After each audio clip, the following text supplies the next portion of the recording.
हिंदी साहित्य संपूर्ण घटना चक्र क्विक रिवीजन विद आरती शर्मा। दोस्तों, आपको मेरे चैनल पसंद आए तो इसे लाइक करें, शेयर करें, मेरे चैनल को सब्सक्राइब करें। साथ ही साथ मेरे वीडियोस के अगले नोटिफिकेशंस को पाने के लिए बेल आइकन को प्रेस करें। दोस्तों, आज हम करेंगे घटना चक्र का पार्ट 207। ठीक है, इससे पिछले वाला पार्ट था 206। ठीक, तो देखेंगे हम इसके अंतर्गत द्वंद्व समास को। किसको? द्वंद्व समास को। ठीक है, ध्यान देंगे दोस्तों द्वंद्व समास में। सबसे पहले जान लें कि द्वंद्व समास, द्वंद्व शब्द जो है ये किससे निकला हुआ है? ये अपभ्रंश का शब्द है दोस्तों। किसका? अपभ्रंश भाषा का शब्द है। ठीक है, आदिकालीन अपभ्रंश, ध्यान रखेंगे। ठीक, अब इसमें महत्वपूर्ण बात क्या है? महत्वपूर्ण बात यह है कि इसमें दोनों पद कैसे होते हैं दोस्तों? प्रधान होते हैं। कैसे होते हैं? प्रधान होते हैं। ठीक है, और इसकी पहचान हम कैसे करते हैं कि शब्दों के बीच में योजक चिन्ह आता है। योजक चिन्ह किसे कहते हैं? ये माइनस जैसे निशान को। ठीक है, यानी कि जो दो अलग अलग शब्दों को जोड़ता हो, विपरीत शब्दों को जोड़ता हो, ठीक है, उसे हम योजक चिन्ह कहेंगे दोस्तों। ठीक, जिसका अर्थ क्या होता है? इसका अर्थ होगा, जब भी हम इसका विग्रह करेंगे तो क्या बनेगा शब्द? या तो इसका अर्थ निकलेगा और, या फिर अथवा। ठीक है, अथवा, या फिर निकलेगा या। ठीक है, या फिर एवं। ठीक है, तो ये इसकी पहचान के शब्द हैं दोस्तों द्वंद्व समास के। ठीक है, ध्यान देंगे, जैसे एक उदाहरण। ठीक है, भाई बहन, इसका अगर हम भाई, ठीक, माइनस का निशान लगाएं, बहन, यानी कि भाई और बहन। ठीक है, तो यहाँ पर कौन सा समास है?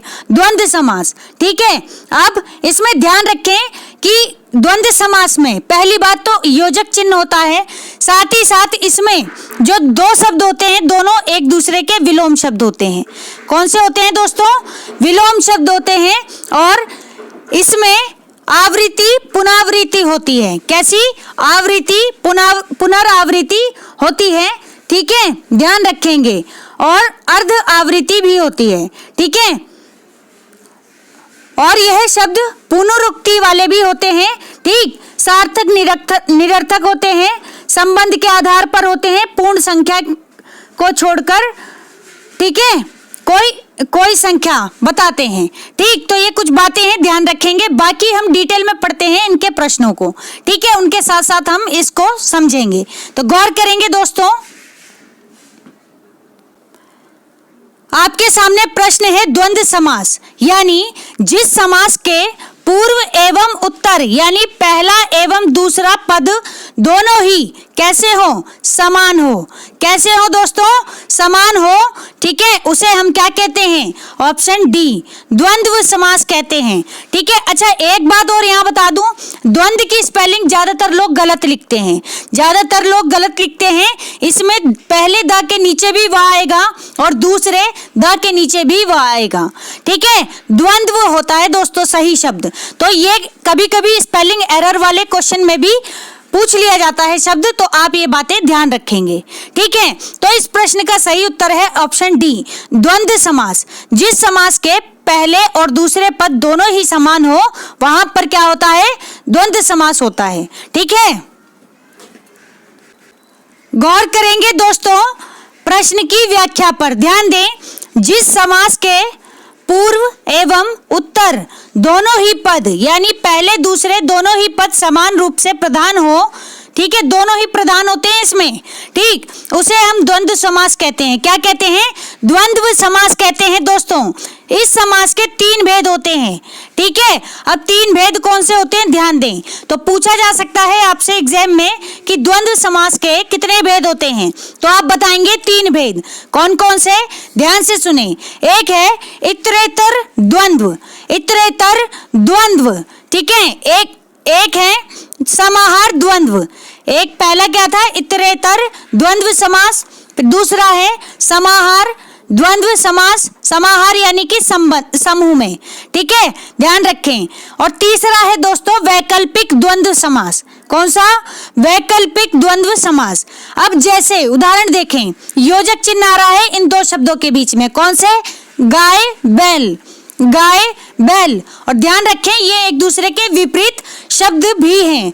गाय स्त्रीलिंग, बैल पुल्लिंग, ठीक है, शब्द है, ध्यान दें। गाय बैल यानी इसका विग्रह कैसे करेंगे हम? गाय और बैल।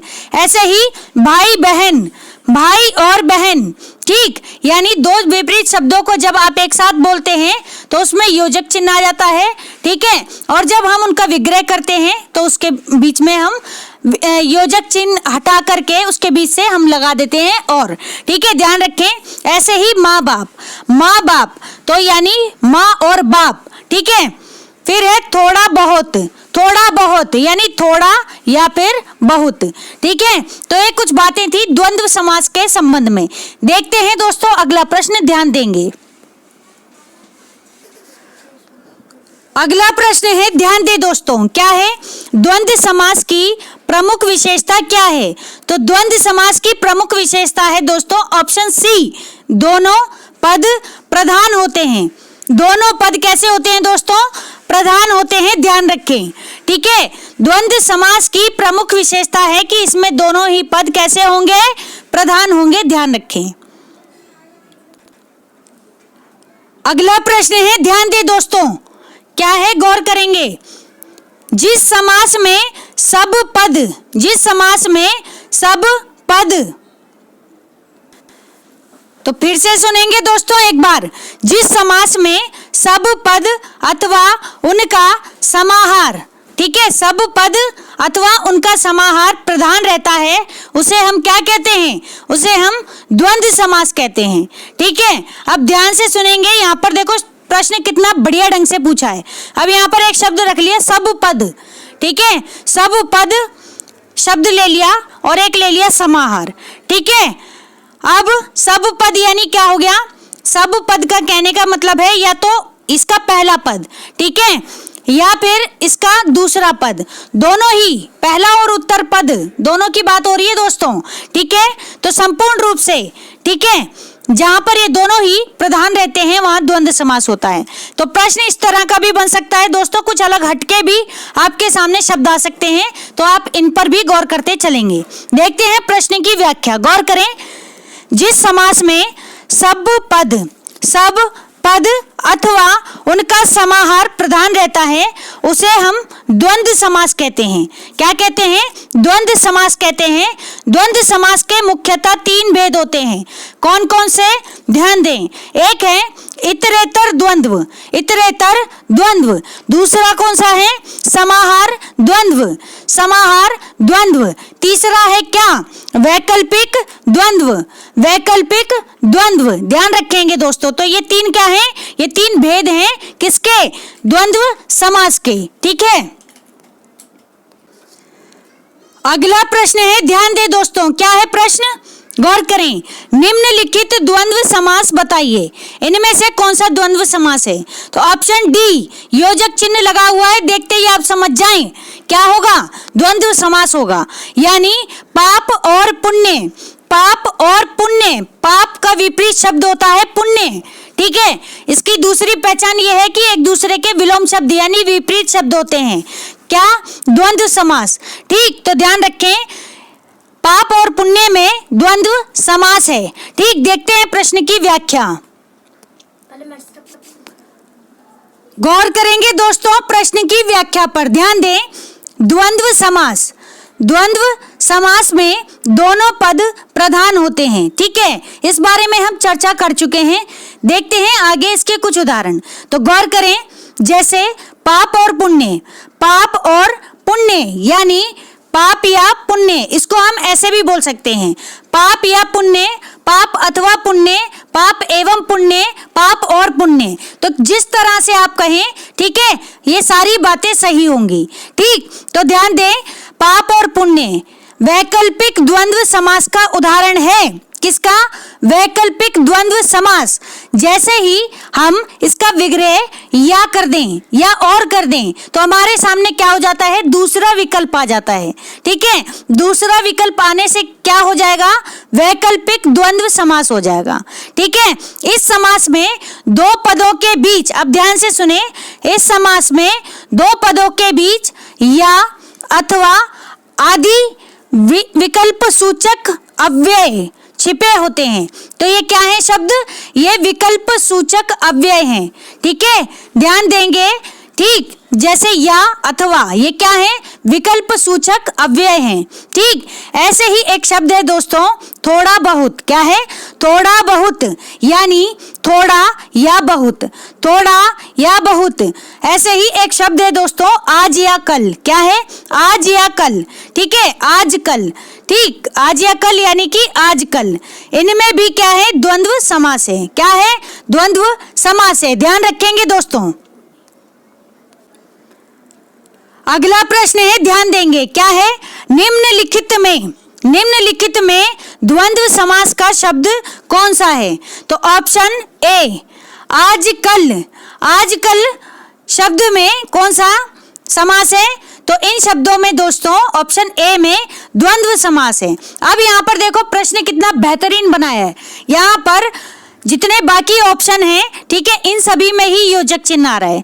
ठीक है, लेकिन अब वे सभी द्वंद्व समास क्यों नहीं है ये समझें। ठीक, आज और कल जो है ये एक दूसरे के विलोम शब्द हैं। ठीक है, यानी कि विपरीत शब्द हैं, इस वजह से यहाँ पर द्वंद्व समास है। लेकिन बाकी जो शब्द हैं दोस्तों, क्या? जैसे देखें, रातों रात। ठीक है, रातों रात यानी कि रात ही रात में। ठीक, ऐसे ही दिन दिन। ठीक है, ऐसे ही वीर पुरुष, तो इसमें तो वीर पुरुष यानी विशेषता बता रहा है। ठीक, तो ध्यान दें, तो यहाँ पर ये शब्द क्या है, कैसे हैं? ये विलोम शब्द नहीं है, इस वजह से यहाँ पर द्वंद्व समास नहीं है। ठीक है, तो ध्यान रखेंगे, बहुत ही इंपॉर्टेंट कॉन्सेप्ट है। तो द्वंद्व समास में जो दो शब्द योजक चिन्ह से जुड़े होंगे वो एक दूसरे के विपरीत शब्द भी होंगे। ठीक है, ध्यान रखें। अगला प्रश्न है, ध्यान दे दोस्तों, क्या है? कतर ब्योत।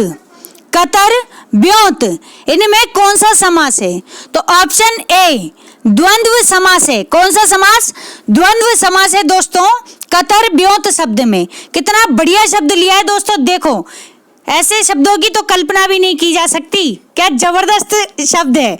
एग्जामिनर ने ऐसा शब्द ढूंढ के दिया है कि अगर स्टूडेंट एग्जाम में जाकर के बैठे तो माथा जरूर पकड़ ले, ऐसा शब्द है। क्या है? मैंने भी नहीं सुना। ठीक है, पहली बार ही देख रही हूँ, तो काफी अच्छा है। क्या है? कतर ब्योत। ठीक है, हो सकता है किसी की गांव की भाषा में या किसी की बोली में ये शब्द हो, लेकिन मैं तो पहली बार ही पढ़ रही हूँ। ठीक है, और मेरे सामने अगर ये शब्द आ जाता, ठीक है, तो शायद मैं भी माथा पकड़ लेती। ठीक है, तो आप ध्यान रखिए दोस्तों। ठीक है, यहाँ पर क्या है? द्वंद्व समास है। ठीक है, द्वंद्व समास है दोस्तों इसमें। अब देखें प्रश्न की व्याख्या, गौर करेंगे। कतर ब्योत में द्वंद्व समास है। कौन सा समास? द्वंद्व समास है।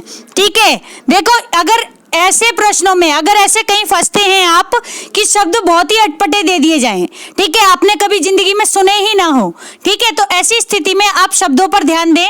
अगर योजक चिन्ह लगा है तो फिर आप उसमें क्या करेंगे?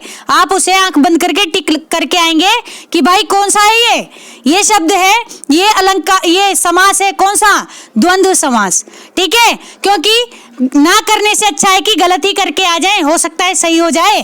ठीक है, तो ये बात आप ध्यान रखें। ठीक है, और 101% ये आपका आंसर सही होगा। ठीक है, गलत नहीं होगा। तो ध्यान रखें, कुछ बातें हैं, घबराना नहीं है, कॉन्फिडेंट होकर अपने आंसर टिक करके आने हैं। ठीक है, आगे देखें। जैसे काटने और छांटने की क्रिया को, अब ध्यान से सुने, काटने और छांटने की क्रिया को, काटने से क्या मतलब है? ठीक है, काटने यानी कि कुछ बातें ऐसी हटाने पर, और छांटने छटाई करना। ठीक है, आगे देखें, छांटने की क्रिया या ढंग को कतर ब्योत कहते हैं। ठीक है, तो इसका अर्थ भी पता चल गया, कतर ब्योत यानी काटना छाटना, इसका अर्थ क्या है? काटना या छाटना। ध्यान रखेंगे, मुझे लगता है कि अब जिंदगी भर के लिए आपको याद हो जाएगा। ठीक है, तो कभी भी आपके सामने कोई ऐसी हरकतें कर रही हो, जैसे आपके घर में कुछ बच्चे होते हैं वो काट छांट करते रहते हैं, ठीक है, तो आप उनसे कह सकते हैं कि ये क्या कतरव्योत शब्द का इस्तेमाल कर रहे हो। ठीक है, तो ध्यान रखें, ये कुछ बातें हैं दोस्तों, इंपॉर्टेंट है। ठीक, आगे देखें, द्वंद्व समास में दोनों पद कैसे होते हैं? प्रधान होते हैं। दोनों पद प्रधान होते हैं दोस्तों, लेकिन दोनों के बीच और शब्द का लोप हो जाता है। क्या हो जाता है? दोनों के बीच और शब्द का लोप हो जाता है। जैसे हार जीत, क्या? जैसे हार जीत, ठीक है। ऐसे ही पाप और पुण्य, पाप और पुण्य, ये क्या है? ये सभी द्वंद्व समास के उदाहरण हैं। ठीक है, अगला प्रश्न है, ध्यान दे दोस्तों, क्या है? निम्नलिखित युग्मों, ध्यान से सुनेंगे, निम्नलिखित युग्मों में से एक समास की दृष्टि से अशुद्ध है। तो समास की दृष्टि से अशुद्ध शब्द हमें निकालना है। तो यहाँ पर ऑप्शन डी, चाल चलन। चाल चलन शब्द कैसा है दोस्तों? अव्ययी भाव समास है, ये बता रहे हैं प्रश्न में, जो कि गलत है। ठीक है, चाल चलन, इस शब्द में दोस्तों द्वंद्व समास है। कौन सा समास? द्वंद्व समास है चाल चलन शब्द में, चाल और चलन। ठीक है, चाल और चलन अच्छा शब्द है, ध्यान रखेंगे। ठीक, गौर करें। बाकी ऑप्शन ए, भरपेट, भरपेट में अव्ययी भाव समास है, भरपेट। ठीक, ऑप्शन सी, दाल रोटी, दाल रोटी में द्वंद्व समास है। ठीक, दाल और रोटी। ठीक, फिर है रसोई घर, रसोई के लिए घर, यानी कि तत्पुरुष समास है। ठीक, तो ये कुछ बातें हैं, ध्यान रखेंगे। और चाल चलन शब्द में कैसा समास है? द्वंद्व समास है। ठीक है, ध्यान रखें। गौर करेंगे दोस्तों, अगला प्रश्न है यहाँ पर, ध्यान दें, क्या है? जय पराजय, जय पराजय, इसमें कौन सा समास है? तो ऑप्शन सी, द्वंद्व समास है। जय पराजय शब्द में जय और पराजय एक दूसरे के विपरीत शब्द भी हैं, तो इसमें क्या है दोस्तों? इसमें द्वंद्व समास है। ठीक है, ध्यान रखेंगे। देखें प्रश्न की व्याख्या, जय पराजय में द्वंद्व समास है, जिसका विग्रह करने पर क्या बनेगा? जय और पराजय बनेगा। ठीक है, ध्यान रखेंगे दोस्तों। अगला प्रश्न है दोस्तों, ध्यान दें, धनुर्बाण, क्या है? अगला प्रश्न है धनुर्बाण, इसमें किस तरह का समास है? तो ऑप्शन डी, द्वंद्व समास है दोस्तों, किसमें? धनुर्बाण में। ध्यान रखें, द्वंद्व समास। ठीक है, देखें प्रश्न की व्याख्या, क्या है? इतरेतर द्वंद्व में, इतरेतर द्वंद्व में दोनों पद प्रधान होते हैं। कैसे होते हैं? दोनों पद प्रधान होते हैं दोस्तों। ठीक है, इतरेतर द्वंद्व, द्वंद्व समास का पहला उदाहरण है ये, उदाहरण नहीं, पहला भेद है। ठीक है, ध्यान रखें। साथ ही अपना अलग अलग अस्तित्व भी रखते हैं। ठीक, पहली बात, इसमें दोनों पद प्रधान होंगे और उन दोनों का ही अपना अलग अलग अस्तित्व होगा। जैसे यहाँ पर एक शब्द है दोस्तों, अन्न जल, अन्न जल, ध्यान दें, क्या है? अन्न जल। यहाँ पर एक तरफ बात हो रही है अन्न की, यानी कि अनाज की, और एक तरफ बात हो रही है जल की। ठीक है, तो अन्न और जल। ऐसे ही एक शब्द है दोस्तों, धनुर्बाण, क्या है? धनुर्बाण, यानी धनु और बाण, धनु और बाण। ठीक है, यह बनेगा धनुर्बाण। तो ध्यान रखें, धनुर्बाण में कौन सा समास है? द्वंद्व समास है। गौर करेंगे दोस्तों अगले प्रश्न पर, क्या है? हानि लाभ, प्रश्न है हानि लाभ, इसमें कौन सा समास है?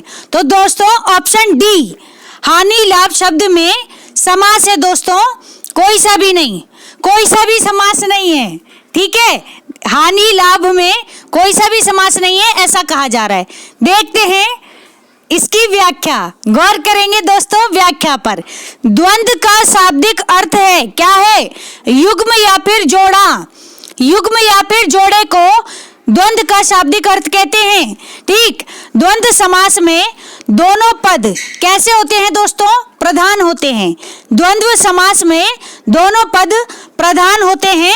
अथवा उनके समूह का प्रधानत्व रहता है, उनके समूह का प्रधानत्व रहता है, जैसे हानि और लाभ, हानि लाभ, ठीक है। ऐसे ही दिन रात दोनों ही शब्दों का बहुत ही प्रधान महत्व है, ठीक। ऐसे ही माता पिता, ठीक है। ऐसे ही पाप और पाप पुण्य, ऐसे ही भाई बहन, ये सभी क्या है दोस्तों, ये सभी द्वंद्व समास के उदाहरण हैं, ठीक है। तो ध्यान रखेंगे, ये बहुत ही इंपॉर्टेंट बातें थी द्वंद्व समास के संबंध में। तो दोस्तों हमारा आज का वीडियो यही समाप्त होता है। Thanks for watching. अगर आपको मेरे वीडियोस पसंद आ रहे हैं तो इन्हें लाइक करें, शेयर करें, मेरे चैनल को सब्सक्राइब करें। साथ ही साथ मेरे वीडियोस के अगले नोटिफिकेशंस को पाने के लिए बेल आइकन को प्रेस करें। धन्यवाद दोस्तों।